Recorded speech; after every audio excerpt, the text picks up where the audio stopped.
పూర్తి వివరాలకు చదవండి రేపటి అక్షర శిల్పం దినపత్రికలో.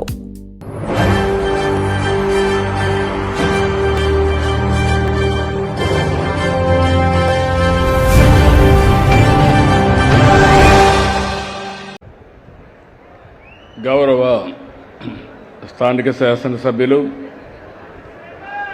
సీనియర్ నాయకులు సత్యనారాయణమూర్తి గారు, గౌరవ పార్లమెంట్ సభ్యులు సీఎం రమేష్ గారు,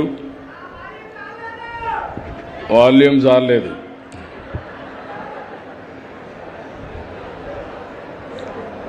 గౌరవ రాజ్యసభ సభ్యులు విజయ గారు, సహచర మంత్రివర్గ సభ్యులు రవీంద్ర గారు, నారాయణ గారు, స్వచ్ఛ ఆంధ్రప్రదేశ్ చైర్మన్ గౌరవనీయులు పట్టాభిరామ్ గారు, జిల్లా కలెక్టర్ గారు, ఈరోజు నేను అనకాపల్లి మన మాడుగుల నియోజకవర్గానికి వచ్చినప్పటి నుంచి చూస్తున్నా, మీ ఉత్సాహం చూసా, మీ అభిమానం చూసా. అవన్నీ చూసిన తర్వాత ఇప్పుడే నలుగురు పిల్లలు మాట్లాడారు, ఆధారగొట్టారు. వారు మాట్లాడిన తర్వాత ఈ 2 సంవత్సరాల ప్రభావం ఎంత బాగా పనిచేసిందంటే నేను చాలా గర్వపడుతున్నా. మనస్ఫూర్తిగా ఆ పిల్లల్ని అభినందిస్తున్నా. వాళ్లకు శిక్షణ ఇచ్చిన అధ్యాపకులను కూడా మనస్ఫూర్తిగా నమస్కారాలు తెలియజేసుకుంటున్నా. నేను ఫౌండేషన్ వేయడం కాదు, నిజమైన ఫౌండేషన్ స్కూల్ నుంచే ప్రారంభమవుతుంది. అలాంటి మహత్తర కార్యక్రమానికి శ్రీకారం చుట్టిన ఆ స్కూల్ యొక్క టీచర్స్ అందరినీ, హెడ్ మాస్టర్ని, అధ్యాపకులందరినీ కూడా మరొక్కసారి మనస్ఫూర్తిగా అభినందనలు, ధన్యవాదాలు. ఈరోజు మాడుగుల ఇంత మునిపే రమేష్ గారు చెప్తున్నారు, ఇప్పుడు కాదు, మాడుగుల తెలుగుదేశం పార్టీ పెట్టినప్పటి నుంచి తెలుగుదేశం పార్టీకి కంచుకోట, ఈరోజు ఎన్డీఏకి కంచుకోట. ఒకప్పుడు అనకాపల్లి అంటే అనకాపల్లి బెల్లం, ఈరోజు అనకాపల్లి అంటే బెల్లం ఒకటే కాదు, Arcelor Mittal steel plant, data సెంటర్లు. ఇంకా పక్కన కలెక్టర్ గారు ఇప్పుడే చెప్పారు, ఇక్కడ లేని ఇండస్ట్రీ ఏది లేదు.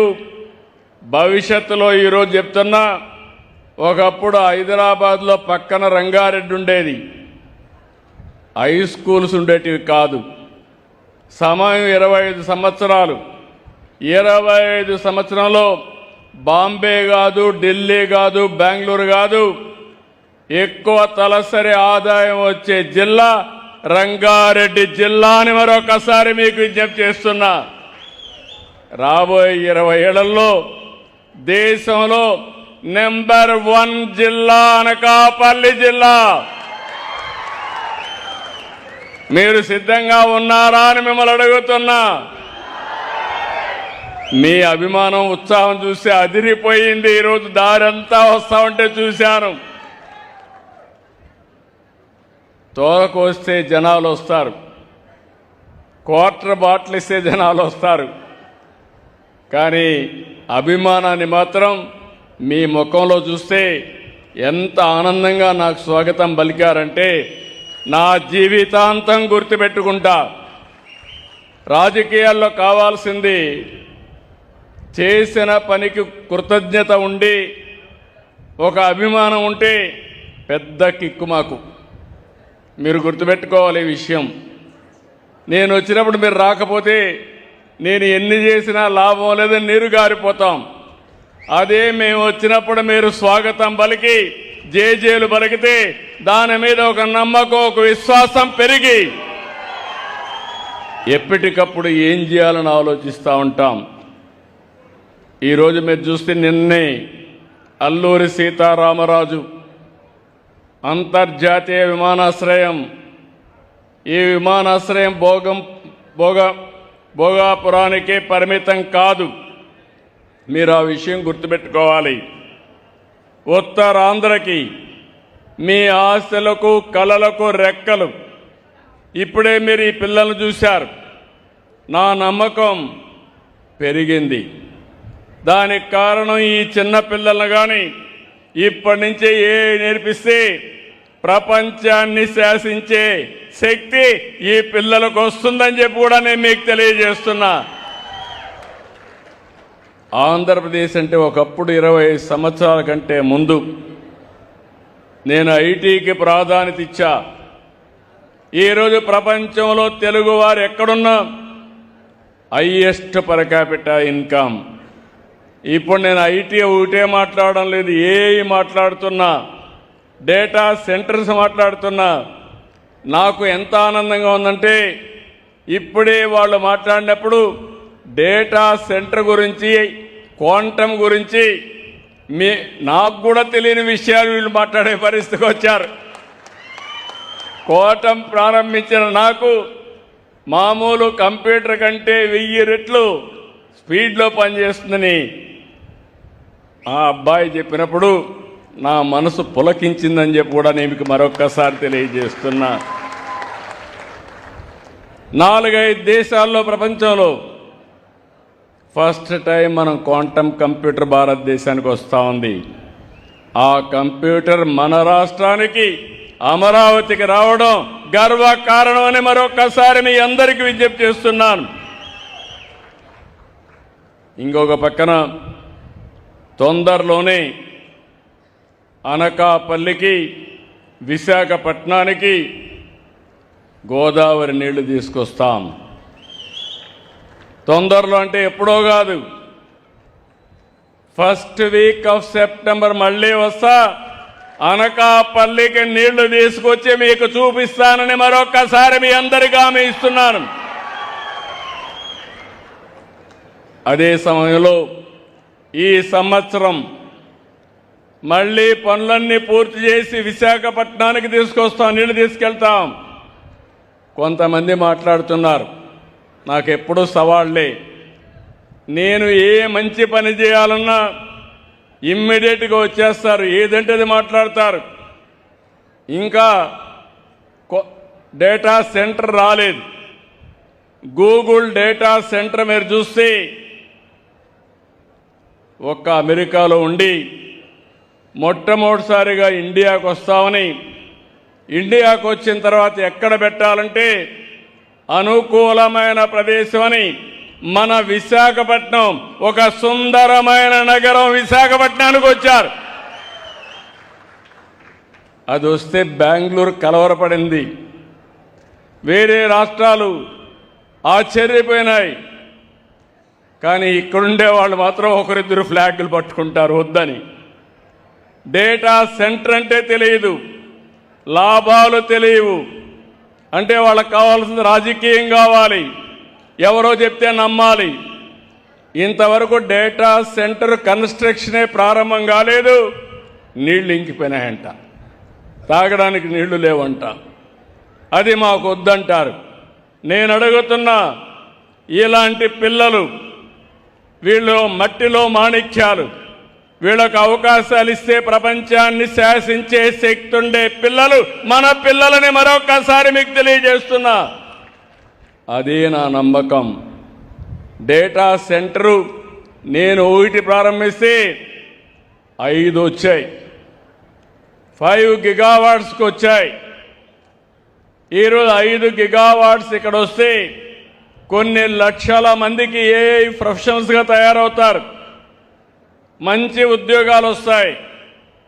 ఆ ఉద్యోగాలు వస్తే ఆదాయం కూడా ఆకాశమే హద్దుగా ఉంటుంది ఇన్నోవేషన్లో. ఇంకో పక్క అన్నిటికి కావాల్సిన 3.5 టీఎంసీ నీళ్లు. నాకు ఏదైతే పోలవరం నుంచి వచ్చే నీళ్లు నేరుగా గ్రావిటీతో వస్తాయి. ఈరోజు హామీ ఇస్తున్నా, అనకాపల్లి జిల్లా ప్రతి చెరువు, ప్రతి రిజర్వాయర్ నింపే బాధ్యత తీసుకుంటాం. దీనికి బ్రహ్మాండమైన, ఒకప్పుడు రంగారెడ్డి జిల్లాకి ఇంత అనుకూలత లేదు కానీ, నీళ్లు లేవు కానీ, ఇక్కడ నీళ్లు కూడా ఇస్తే బ్రహ్మాండంగా ముందుకు పోయే పరిస్థితి వస్తుంది. అయితే ఇక్కడికి వచ్చినప్పుడు అభివృద్ధి అంటే పరిశ్రమలు, పెట్టుబడులు, కంపెనీలే కాదు.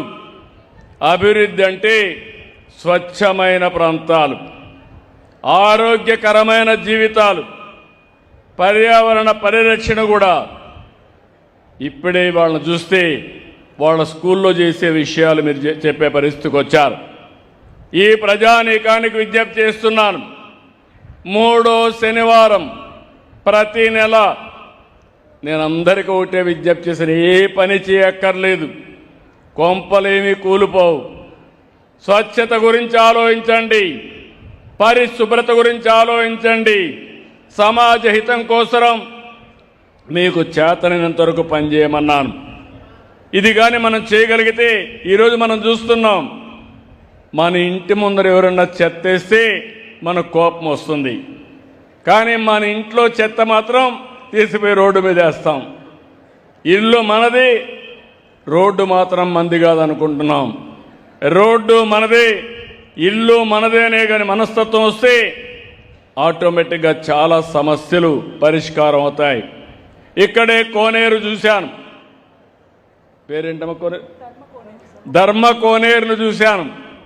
ఎంత ఆనందం కలిగిందంటే, ఎప్పుడో కట్టినటువంటి కోనేరుని, త్రాగునీరుండే కోనేరు రాను రాను కలుషితమైన నీళ్లు, బురద నీళ్లు అయిపోయి చాలా భయంకరంగా ఉంటే, ఈరోజు ఎవరైనా ఈ గ్రామం కానీ ఈ ప్రాంతం వాళ్ళు కానీ సాయంత్రం పోయి ఫ్రెష్ ఎయిర్ అక్కడ పీల్చుకొని చుట్టూరు ఒక 4 రౌండ్లు వేస్తే మీ ఆరోగ్యం ఆటోమేటిక్గా ఇంప్రూవ్ అయిపోతుందని చెప్పి కూడా నేను మీకు తెలియజేసుకుంటున్నా. అలాంటి మంచి కేంద్రాన్ని తయారు చేసే పరిస్థితికి వచ్చారు.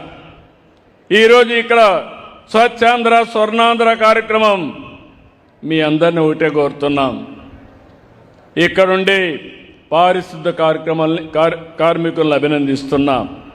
ప్రజలు, ప్రభుత్వ ఉద్యోగులు, స్వచ్ఛంద సంస్థలు స్వచ్ఛత కోసం ముందుకు వస్తున్నాయి. ఈరోజు ఈ కార్యక్రమంలో భాగస్వాములైన అందరినీ కూడా అభినందిస్తున్నాం. మన ఊరు మన బాధ్యత. ఈ సంకల్పం అందరూ తీసుకోవాల్సిన అవసరం ఉంది. పరిశుభ్రత అంటే రోడ్లను ఊడ్చడం, చెత్తను తరలించడం మాత్రమే కాదు. మన ఇల్లు, వీధి, కార్యాలయం, పాఠశాల, మార్కెట్, బహిరంగ ప్రదేశం, అన్ని ప్రాంతాలు పరిశుభ్రంగా ఉండాలి. అప్పుడే పరిశుభ్రమైన గ్రామాలుగా తయారవుతాయి. ఆరోగ్యకరమైన కుటుంబాలు వస్తాయి. స్వచ్ఛమైన పర్యావరణం వస్తుంది. దానికే నేను ఈరోజు ఆలోచించాను. ఒకప్పుడు విజన్ 2020 అంటే చాలామంది ఎగతాళి చేశారు. అది ఈరోజు హైదరాబాదు చూస్తే అందరికీ అర్థమవుతుంది. ఈరోజు 2047కి నరేంద్ర మోడీ గారి నాయకత్వంలో భారతదేశం ఒక అగ్ర దేశంగా వికసిత్ భారత్ సాధిస్తుంది. అదే సమయంలో ఆంధ్రప్రదేశ్ రాష్ట్రం, మీరు రాసి పెట్టుకోండి, ఇప్పుడే ఒక సంవత్సరానికి 30,000 రూపాయలు పెరిగిందని మీ కలెక్టర్ గారు చెప్పారు. తప్పకుండా 2047కి మీ తలసరి ఆదాయం 50 లక్షల వరకు పెరిగే అవకాశం ఉంటుంది. 3.5 లక్షల నుంచి 50 లక్షలు పెరగడానికి నేను ప్రణాళిక రచించాలని మరొక్కసారి విజ్ఞప్తి చేస్తున్నాను. దీన్ని ఉపయోగించుకోవడం మీ అందరి బాధ్యత. ఇక్కడ అవకాశాలు చాలా వస్తాయి. ఇప్పుడే మా సత్యనారాయణమూర్తి గారు అన్నారు, నిన్నటి వరకు అనకాపల్లికి పెట్టుబడులు రాలేదు. విశాఖపట్నం బాగా అభివృద్ధి అయిందని, అనకాపల్లి వెనుకబడిపోయిందని బాధపడ్డాం. ఇప్పుడు విశాఖపట్నానికి మించి ఈరోజు పెట్టుబడులు ఇక్కడికి వచ్చే పరిస్థితికి వచ్చాయి. ఒక పక్క మీరు చూశారు, ఆర్సెలర్ మిత్తల్ స్టీల్ సిటీనే కడుతున్నాడు. ఈ ప్రాంతం అంతా కూడా చాలా వరకు డేటా సెంటర్లు వస్తున్నాయి. ఇంకో పక్క అల్యూమినియం ప్లాంట్ వచ్చింది, ఫార్మా వస్తూ ఉంది. అంటే మీరు అనుకోవాల్సింది భవిష్యత్తులో అనకాపల్లిలో లేనటువంటి ఇండస్ట్రీ ఉండదు. అన్ని ఇండస్ట్రీస్కి కేంద్రంగా, నాలెడ్జ్ ఎకానమీకి కేంద్రంగా అనకాపల్లి తయారవుతుంది. అలాంటి అనకాపల్లిలో మనం గుర్తుపెట్టుకోవాల్సింది, ఒక పరిశుభ్రమైన ప్రాంతం ఉండాలంటే ప్రతి గ్రామం జీరో వేస్ట్ పంచాయతీగా తయారు కావాలి.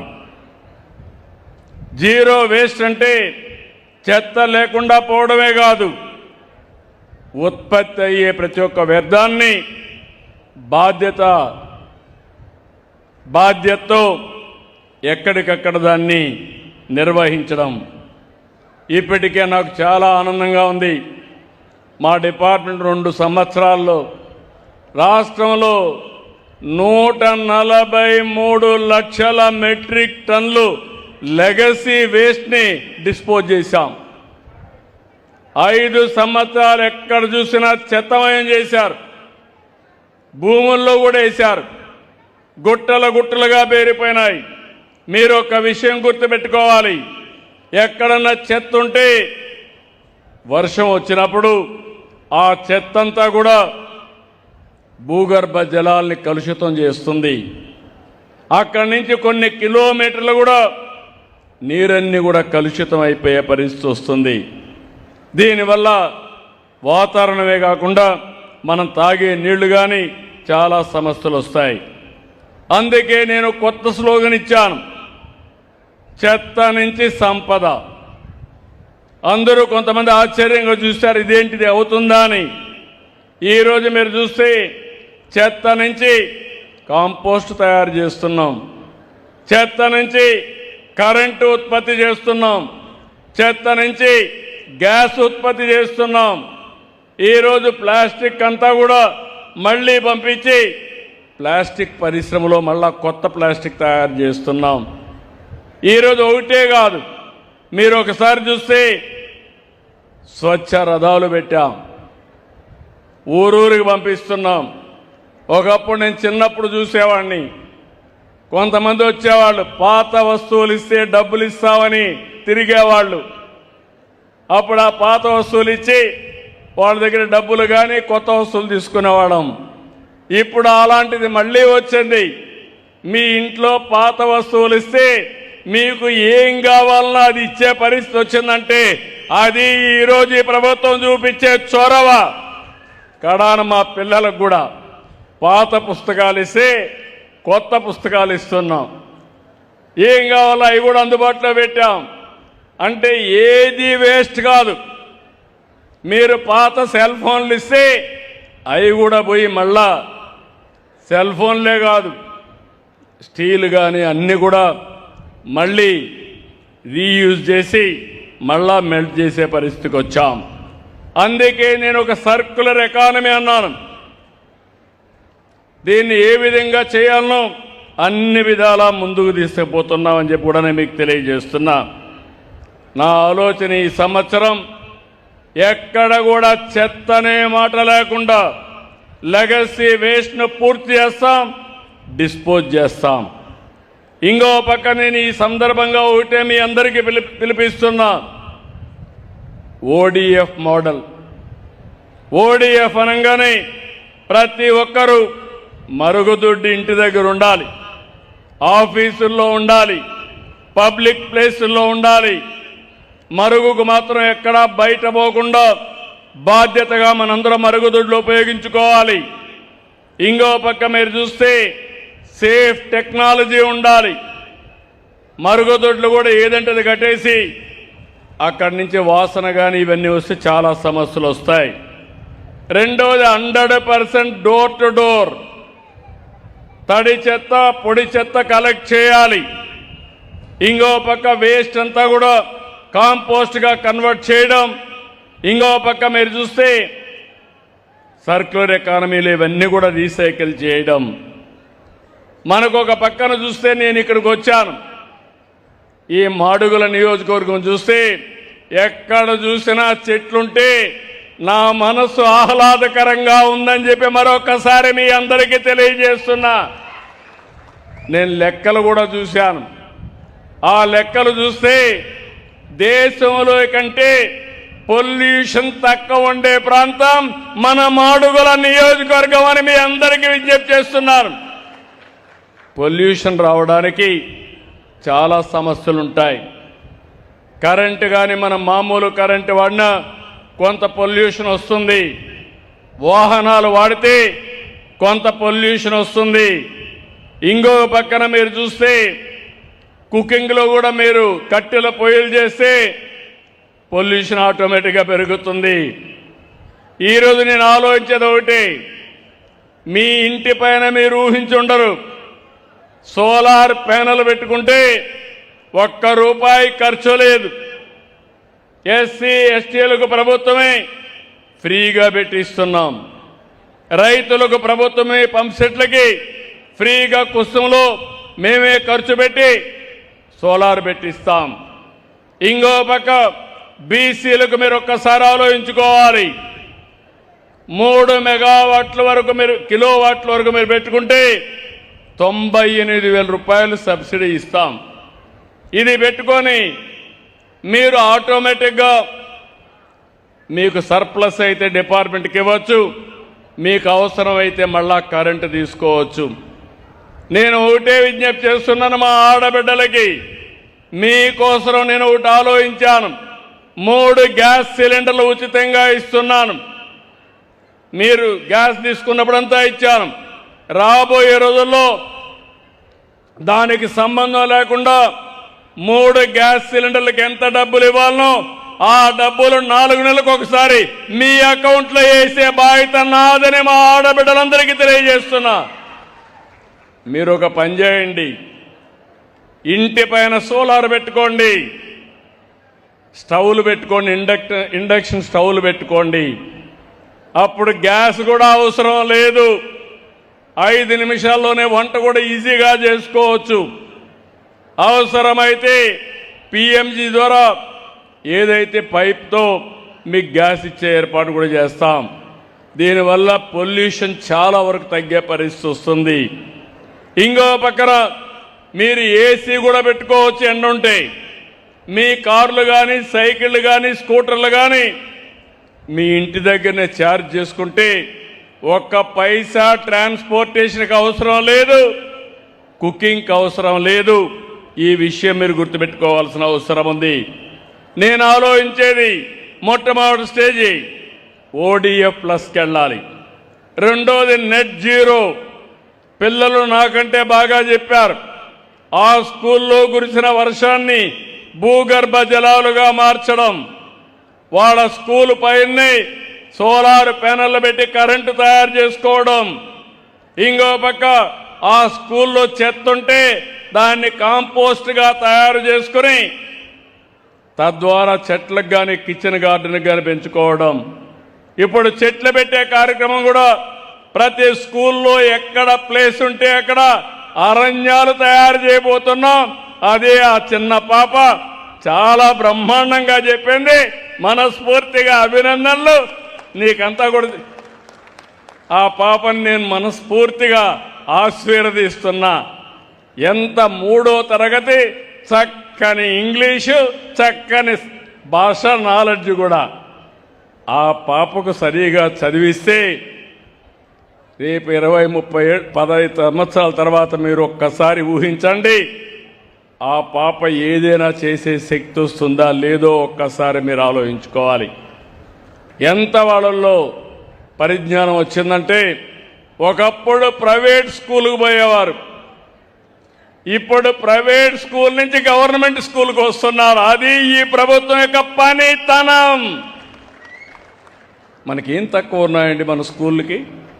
ప్రైవేట్ స్కూళ్ళన్నీ రెంటెడ్ బిల్డింగ్లు, సరైన ప్రెమిసెస్ ఉండదు. ఈరోజు మనకు మంచి బిల్డింగ్లు ఉన్నాయి, మంచి వాతావరణం ఉంది, మంచి టీచర్లు ఉన్నారు. మా టీచర్లు మనసు పెడితే ప్రపంచాన్ని జయించే పిల్లల్ని తయారు చేసే శక్తి ఈ టీచర్లకు ఉంది. అందుకే మొట్టమొదటిసారిగా ఓడిఎఫ్ అంటున్నా, ఇప్పుడు నెట్ జీరో అంటున్నా, భవిష్యత్తులో కార్బన్ న్యూట్రల్ అంటున్నా. మనం గాలి పీల్చుకుంటాం, కార్బన్ డయాక్సైడ్ వదిలిపెడతాం. కార్బన్ డయాక్సైడ్ చెట్టు పీల్చుకుంటుంది, మళ్ళీ అది ఆక్సిజన్ వదిలిపెడుతుంది. ఇదొక సైకిల్.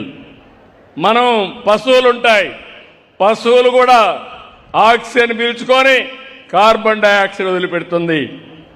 అంటే మనం గుర్తుపెట్టుకోవాల్సింది, మన ఆరోగ్యం, పశువుల ఆరోగ్యం అన్నీ బాగుండాలంటే ఆక్సిజన్ ఎక్కువ ఉండాల్సిన అవసరం ఉంది.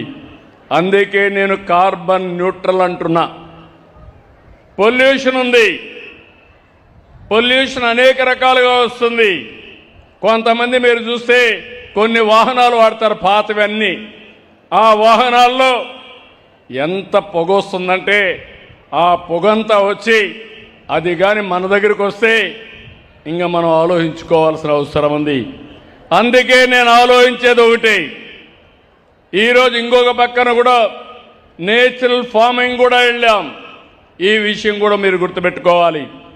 ప్రకృతి సేద్యం భవిష్యత్తుకు ఇది ఒక పెద్ద మార్పు అవుతుంది. ఇలాంటివన్నీ కూడా మనం చూసినప్పుడు లైఫ్ స్టాక్లో మీరు చూడండి, మిథేన్ రిడక్షన్. మీరు ఎక్కడన్నా పశువులు వేసే పేడ చూస్తే అందులో నుంచి గ్యాస్ వస్తుంది. ఈ విషయం కూడా ఆ గ్యాస్ కానీ సరిగా ఉపయోగించుకుంటే బయోగ్యాస్ తయారవుతుంది. అంటే ఒక్కొక్క దానికి ఒకటి there is a science. Green cover రాష్ట్రంలో 50% ఉండాలని నా కోరిక. అప్పుడే ప్రతి ఒక్కరికి సస్టైనబిలిటీ ఎన్విరాన్మెంట్ ఉంటుంది. ఇలాంటి చాలా సమస్యలు ఉంటాయి. నేను ఈరోజు మీ అందరికీ చూస్తే గడిచిన 1.5 సంవత్సరంగా నేను ఈ కార్యక్రమానికి శ్రీకారం చుట్టాను. నేను ఒకటే మీ అందరికీ హామీ ఇస్తున్నా, ఇప్పటితో వదిలిపెట్టను. మీ అందరి ఆరోగ్యం బాగుండే వరకు, దేశంలో ఆంధ్రప్రదేశ్ నెంబర్ 1గా తయారు చేసే వరకు ఇలాంటి కార్యక్రమాలతో మీ ముందుకు వస్తానని మరొక్కసారి తెలియజేస్తున్నా. సమీక్షము ఇచ్చాం, మీరు చూశారు. ప్రతి కుటుంబానికి 4-5 కార్యక్రమాలు వచ్చాయి. సూపర్ 6లో తల్లికి వందనం. ఎంతమంది పిల్లలుంటే అంతమంది పిల్లలకి తల్లికి వందనం కింద మీ అకౌంట్లో డబ్బులు వేసామా లేదా అని అడుగుతున్నా. ఇంకొక పక్క అన్నదాత సుఖీభవ, కేంద్రం రాష్ట్రం కలిసి 20,000 రూపాయలు మీ అకౌంట్లో వేస్తున్నాం. ఇంకో పక్క మీరు చూస్తే మొదటి తారీఖున పేదల సేవలో 4,000, 6,000, 10,000, 15,000 రూపాయలు ఇచ్చే ఏకైక ప్రభుత్వం ప్రపంచంలో ఆంధ్రప్రదేశ్ ప్రభుత్వం. మానవతా దృక్పథంతో పనిచేస్తున్నాం. 35,000 కోట్ల రూపాయలు సంవత్సరానికి ఇస్తున్నాం. ఇప్పటికే దగ్గర 70,000 కోట్ల రూపాయలు ఇచ్చాం. ఇంకో పక్క మా స్త్రీ శక్తి, మా ఆడబిడ్డలు ఎక్కడికి పోవాలన్నా దర్జాగా ఎవ్వరి దయా దాక్షిణాలు లేకుండా దేవుని దర్శనానికి వెళ్ళొచ్చు. ఇంట్లో వాళ్ళ కోపం ఉంటే అమ్మగారింటికి వెళ్ళొచ్చు. తల్లిని చూడాలంటే మీరెళ్ళి చూసి రావచ్చు. పిల్లలు చదువుకోవాలంటే దర్జాగా స్కూల్కి పోవాలంటే ఏ బాధ లేకుండా బస్ ఎక్కి వెళ్ళొచ్చు. తొందరలోనే ఇది కూడా ఆలోచిస్తున్నాను, రాష్ట్రం మొత్తం గ్రామాల్లో కూడా ఏసీ బస్సులే వస్తాయి. పబ్లిక్ ట్రాన్స్పోర్ట్ మాత్రం పేదవాళ్ళందరూ ఎయిర్ కండిషన్ బస్సుల్లో తిరిగే రోజు తొందరలో వస్తుంది. అంటే దేనికోసం అంటే మీరు ఏసీ బస్సుల్లో తిరిగితే టైర్డ్ గారు, లేకపోతే ఆ గాలి ఎండ దుమ్ముతో మీరు పోయి వచ్చే లోపల టైర్డ్ అయిపోయే పరిస్థితికి వస్తారు. ఇలాంటివన్నీ కూడా చేసి నా ఆలోచన ఒకటి, ఆర్థిక అసమానతలు తగ్గించి అందరి జీవన ప్రమాణాలు పెంచాలనేది. ఒక కోటీశ్వరులు తయారు కావడం కాదు, పరిశ్రమలు పెట్టాలి, పారిశ్రామికవేత్తలు కావాలి. కానీ పేదవాడి జీవన ప్రమాణాలు పెరగాలి, అదే నిజమైన బెంచ్ మార్క్ అభివృద్ధికి. అందుకే నేను ఒక పక్క సంక్షేమ కార్యక్రమాలు ఇచ్చాం, ఇంకో పక్క డిపార్ట్మెంట్స్ అన్నిటికీ చెప్పి పేదవాళ్లకు అనుకూలమైన కార్యక్రమాలు. ఈరోజు డాక్రా సంఘాలు చూశారు, నేనే పెట్టాను. ఈరోజు డాక్రా సంఘాలు పోయిన సంవత్సరం 1,00,000 మంది పారిశ్రామికవేత్తలుగా ఎంఎస్ఎంఈలు పెట్టారు. ఈ సంవత్సరం 5 లక్షలు పెడతారు. రాబోయే సంవత్సరం ఇంకొక 5 లక్షలు. స్వయం అనే పేరుతో ఒక బ్రాండే పెట్టారు. మీరు ఉత్పత్తి చేసే వస్తువులు మీ ఊర్లో కాకుండా, మీ జిల్లాలోనే కాకుండా దేశమంతా అమ్మే పరిస్థితి, ప్రపంచమంతా అమ్మే పరిస్థితి తీసుకొస్తాం. ఇలాంటి అనేకమైన ఆలోచనలతో ముందుకు వచ్చినప్పుడు ఒక పక్క సంక్షేమం, ఇంకొక పక్క అభివృద్ధి. అన్ని గ్రామాల్లో సిమెంట్ రోడ్లు, అన్ని గ్రామాల్లో మీరు చూస్తే స్కూల్ బిల్డింగ్లు, అదే మరి ఓడిఎఫ్ నెట్ జీరో. ఇంకో పక్క మీరు చూస్తే వ్యవసాయం పైన ఎక్కువ శ్రద్ధ పెట్టాం. ఈ సంవత్సరం వర్షాలు తక్కువ ఉన్నాయి, కానీ దానికి కూడా ప్రకృతి సేద్యంతో బ్యాలెన్స్ చేస్తున్నాం. ఇవన్నీ చేస్తూ సుపరిపాలన. మీ దగ్గర ఒక ఫోన్ ఉంటే చాలు, ఎక్కడికి పోయే పని లేదు, ఎంఆర్ఓ దగ్గరికి అవసరం లేదు, కలెక్టర్ దగ్గరికి పోయే పని లేదు.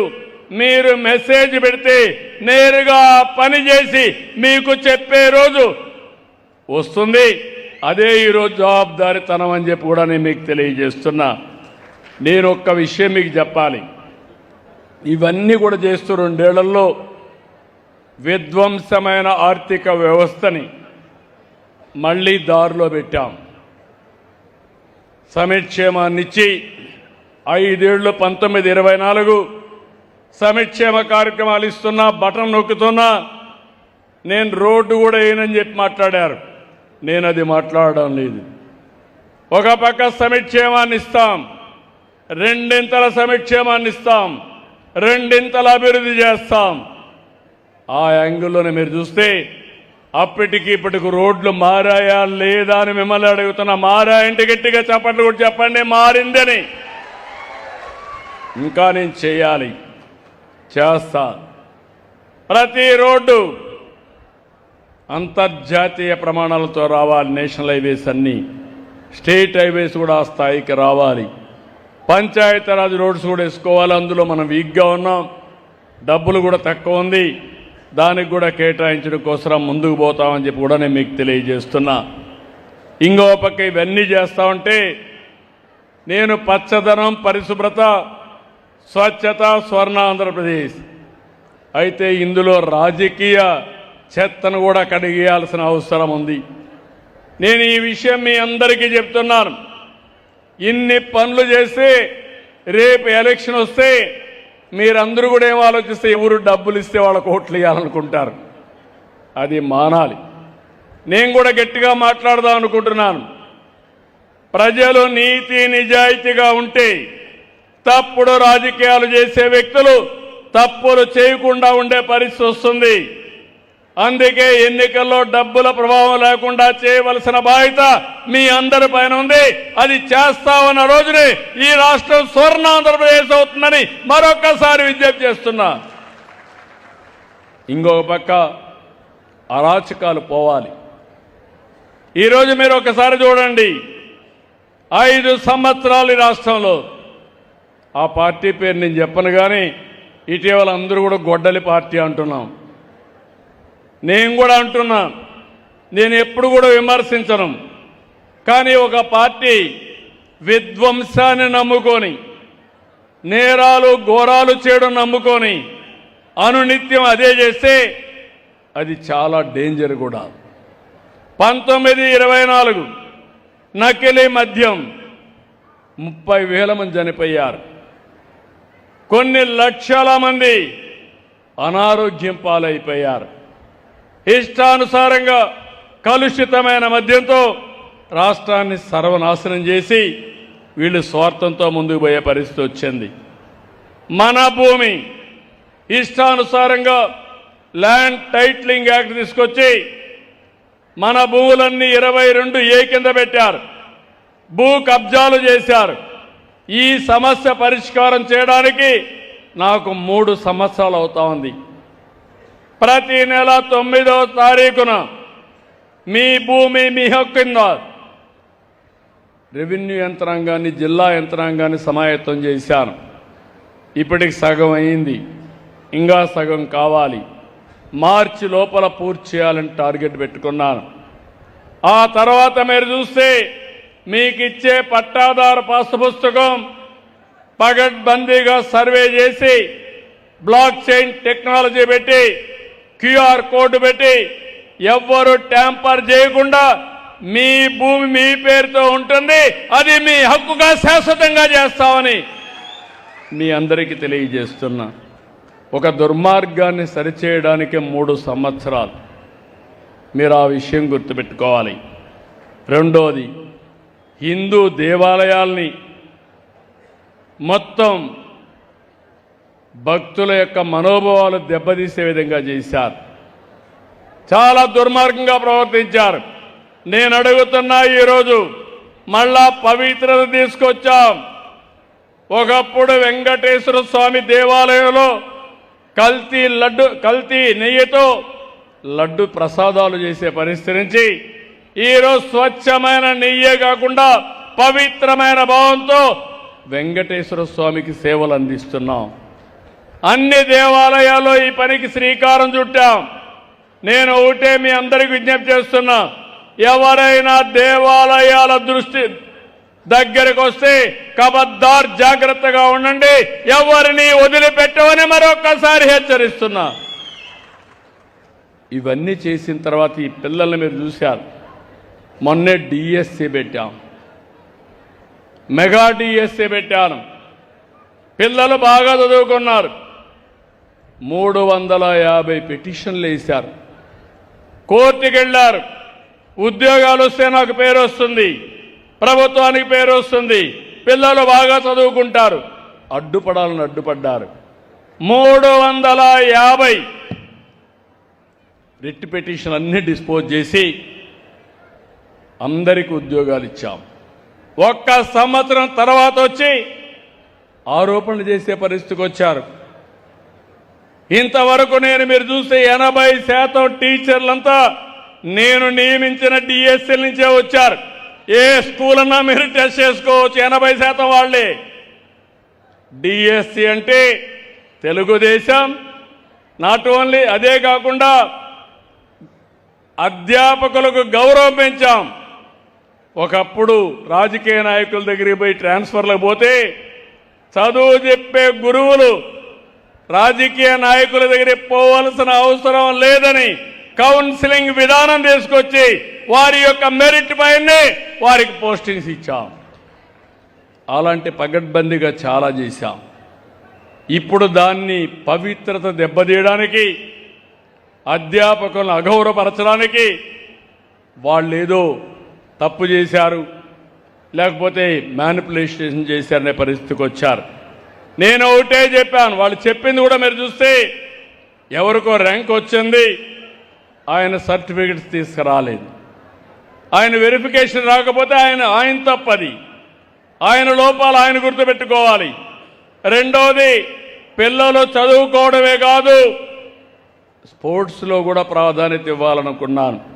అందుకే మీరు ఆలోచిస్తే 2% ఉంటే దాన్ని 3% చేసి అన్ని ఉద్యోగాల్లో చదువుకు సమానంగా స్పోర్ట్స్ కూడా ప్రాధాన్యత ఇస్తున్నా.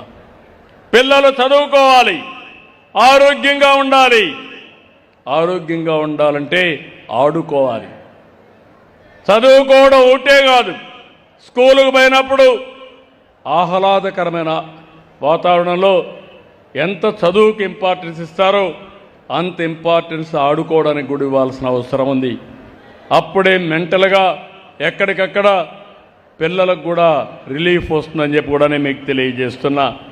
నేను ఆ ఉద్యోగాలు ఇస్తే మీరెందుకు ఇచ్చారంటారు.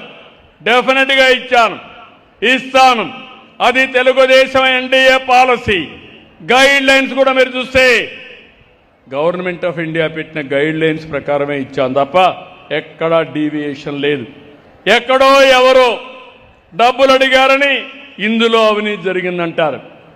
వీళ్ళ పిఏ 100 కోట్లు సంపాదించాడు ఆయన ఆఫీసులో ఉండి, దానికి సమాధానం చెప్పడు. నేను అందుకని డిఎస్సిలో ఎలాంటి అవకతవకలు జరగలేదు, జరగనియను. నేను ఈ సీట్లో ఉన్నంత వరకు ఎక్కడ అవినీతి జరిగే సమస్య ఉండదని మరొక్కసారి విజ్ఞప్తి చేస్తున్నాను. దీనికి కారణం ఒకటి ఉంది. గ్రూప్ 1 సర్వీస్ అడ్మినిస్ట్రేటర్స్ సర్వీస్ చేసే ఎంపిక చేసే సర్వీసు, అందులో ఇష్టానుసారంగా చేశారు. ఆఫీసులో పగడ్బందీగా సెక్యూరిటీ పెట్టి చేయాల్సిన గ్రూప్ 1 హైదరాబాద్ పంపించేశారు. మామూలుగా హ్యాండ్ రైటింగ్, మామూలుగా అయితే హ్యాండ్ రైటింగ్తో మామూలుగా మాన్యువల్గా చేయవలసినటువంటి పరీక్షలు రుద్దేది మెకానికల్గా చేశారు, డిజిటల్గా చేసేశారు. కోర్టు తప్పుపట్టింది. కోర్టు తప్పుపట్టినా లెక్క పెట్టుకోలేదు. మళ్ళా కోర్టు డైరెక్షన్ ఇస్తే హోప్ ఐలాండ్లో చేశారు. మళ్ళీ కోర్టు తప్పడితే ఆఫీసులో 3వసారి చేశారు. ఇష్టానుసారంగా పిల్లల యొక్క భవిష్యత్తుని అంధకారం చేయడానికి చేశారు. ఏపీపీఎస్సీ అంటే ఆంధ్రప్రదేశ్ పబ్లిక్ సర్వీస్ కమిషన్ పగడ్బందీగా చేయాలి. అందులో కూడా చేసిన వాళ్ళు వాల్యుయేషన్ చూస్తే మామూలు టీచర్లు కూడా లేరు.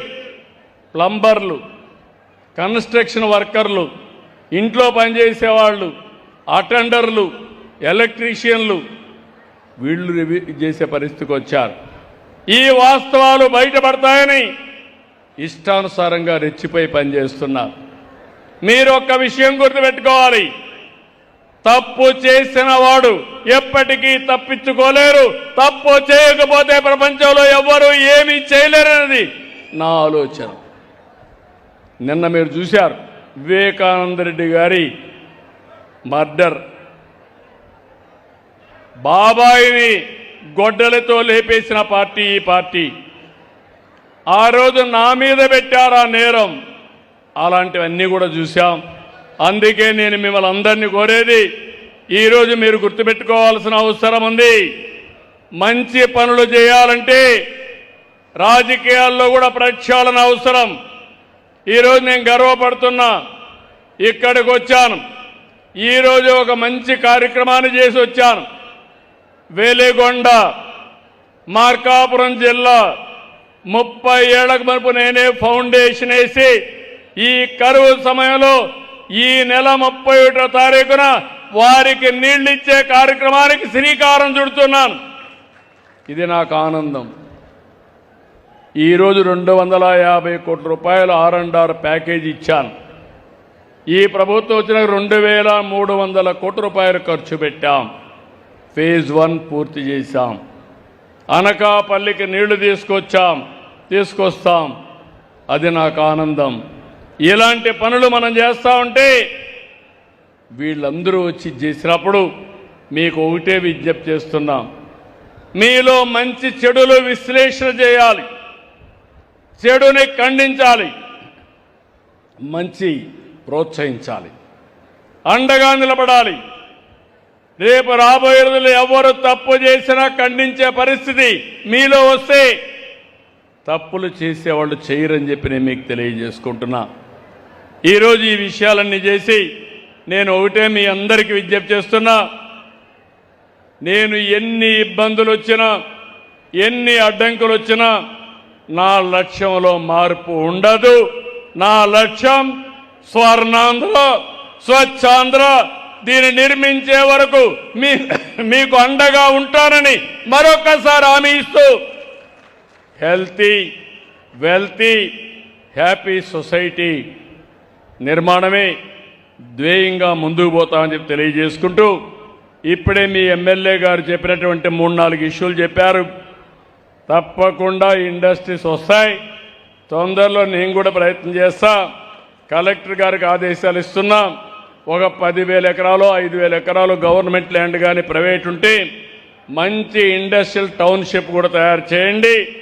తప్పకుండా ఎక్కడ ఇండస్ట్రీ వచ్చినా మార్కెట్ చేసే బాధ్యత, ఇండస్ట్రీస్ తీసుకొచ్చే బాధ్యత నేను తీసుకుంటానని మీ అందరికీ హామీ ఇస్తున్నా. అది వస్తే ఇక్కడి నుంచి అనకాపల్లికి కూడా పోయే పరిస్థితి ఉండదు. రెండోది ఎన్టీఆర్ రిజర్వాయర్ 29 కోట్లు అవుతుందన్నాడు. తప్పకుండా ఇది స్టార్ట్ చేస్తాం. సత్యనారాయణమూర్తి గారు చెప్పిన ఈ ప్రాజెక్టు కూడా పూర్తి అవుతుందని చెప్పి నేను మీకు తెలియజేస్తున్నా. ఇక్కడ ఉద్యోగాలు వస్తున్నాయి, జిల్లా అంతా ఉద్యోగాలు వస్తాయి.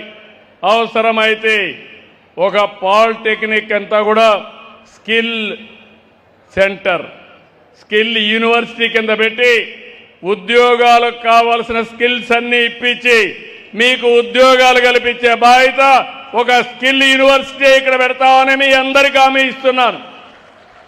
దానివల్ల చాలా వరకు వస్తాయి. తర్వాత కాలేజీలు చాలా వస్తాయి. కాలేజీలు పెద్ద సమస్య కాదు. రైవాడ ఇది కూడా చాలా ముఖ్యమైన ప్రాజెక్టు. ఈ ప్రాజెక్టుని పూర్తి చేసి ఏమాత్రం డేంజర్ ఉన్నా సర్వే చేసామన్నారు. ఇది కూడా దానిపైన శ్రద్ధ పెడతా. శ్రద్ధ పెట్టడమే కాకుండా రైవాడ పూర్తి చేస్తే దాన్ని కాపాడుకుంటే పోలవరం నీళ్లు పెట్టి పోలవరం నీళ్లు విశాఖపట్నానికి ఇచ్చి మీకు మాత్రం వీలైనంత వరకు రైవాడ ద్వారానే సాగునీరుకి కూడా నీళ్లు ఇవ్వడానికి ముందుకు పోతాం. అది ఒకటే కాదు, ఎన్ని రిజర్వాయర్లు వస్తే అన్ని రిజర్వాయర్లు పెట్టి మిమ్మల్ని ఆదుకుంటామని చెప్పి నేను మీకు తెలియజేస్తున్నా. 5 నిమిషాల్లో నేను ఇప్పుడు చేసిన ఎక్సర్సైజే కాకుండా మీలో ఒక అవేర్నెస్ రావాలని నేను ఎక్కడికి పోయినా ప్రభుత్వ పనితీరుని రివ్యూ చేస్తున్నా. పైన నాయకులుంటే, కలెక్టర్ ఉంటే, మీకు ఎదురుగా మా ఆఫీసర్లు అంతా ఉన్నారు, జిల్లా అధికార యంత్రాంగం అంతా ఉన్నారు. నేను వాళ్ళ పనితనాన్ని ప్రతిరోజు బేరీ చేసుకుంటున్నాను. మీ అందరికి IVRS మెసేజ్లు వస్తున్నాయా? పెన్షన్ వచ్చిన రోజునే మళ్ళీ ఒక మెసేజ్ వస్తుందా? అదే మరిగా రేషన్ మీద వస్తూ ఉందా? బస్ స్టేషన్ల మీద వస్తూ ఉందా? బస్సుల మీద వస్తూ ఉందా? అన్నీ కూడా సమాచారం అడుగుతున్నానంటే పని లేక కాదు. మా ఆఫీసర్ సరిగా ప్రవర్తిస్తున్నారా, పని చేస్తున్నారా, పని చేయడమే కాకుండా గౌరవంగా చేస్తున్నారా లేదు తెలుసుకొని ప్రభుత్వ పని విధానాన్ని ఎప్పటికప్పుడు ఇంప్రూవ్ చేయాలనే ఉద్దేశంతో చేస్తున్నా. మరిన్ని కథనాల కోసం సబ్స్క్రైబ్ చేసుకోండి మీ అక్షర శిల్పం. పూర్తి వివరాలకు చదవండి రేపటి అక్షర శిల్పం దినపత్రికలో.